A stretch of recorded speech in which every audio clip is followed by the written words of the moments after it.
ating pagtitipong ito ay isang mapayapang panawagan na marinig, madama ng mga nasa kapangyarihan ang tinig ng sambayanan.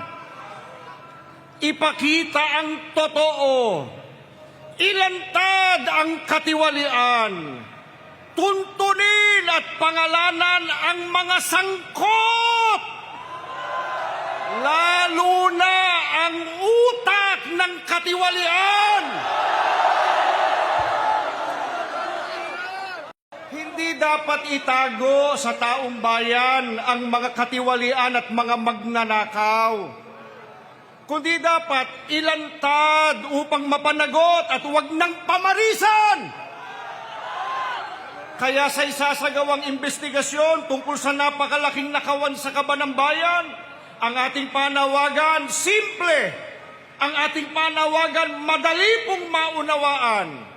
Maging tapat, maging lantad, huwag ikubli ang mga guilty sa kumot ng kasinungalingan at pagtatakipan.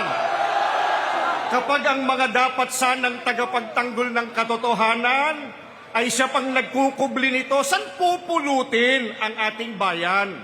Mga kababayan, payag po ba kayo na itago sa atin ang investigasyon at pakawalan ng mga tunay na mastermind ng korupsyon? Payag ba kayo?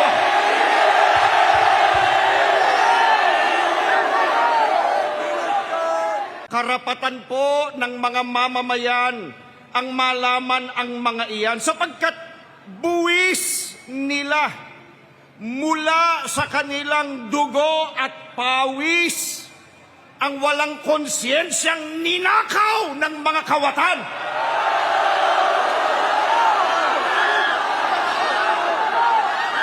Napanood po natin kanina yung video nung mga ilang buwan ng binabaha. Napansin po ninyo yung sinabi nung isa sa mga biktima? Panawagan niya doon sa mga kawatan. Ang sabi niya, makonsensya kayo. Nag-iisa lang siya, kaya siguro hindi siya naririnig. Baka dapat tulungan natin. Baka dapat iparinig natin yung makakarating sa dapat na daknan. Sabay-sabay po, sabihin natin, makonsensya kayo!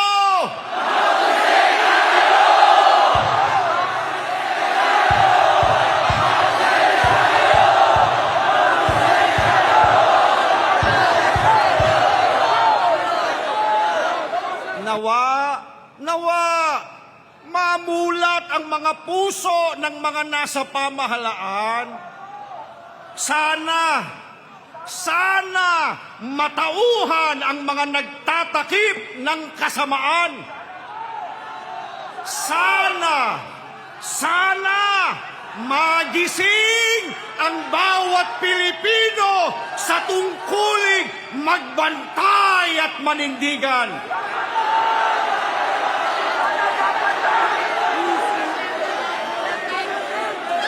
Sapagkat sa panahong ito po ng kawalan ng katiyakan, ang pagiging tapat at totoo ang pinakamataas na anyo ng pagmamahal sa ating bayan. Panawagan po para sa liwanag, sapagkat sa tuwing pinipili nating ilantad ang totoo, pinipili rin nating magbigay liwanag sa ating bansa. Huwag tayong matakot sa katotohanan, sapagkat ito po ang magpapalaya sa atin mula sa talikala ng kasinungalingan at korupsyon.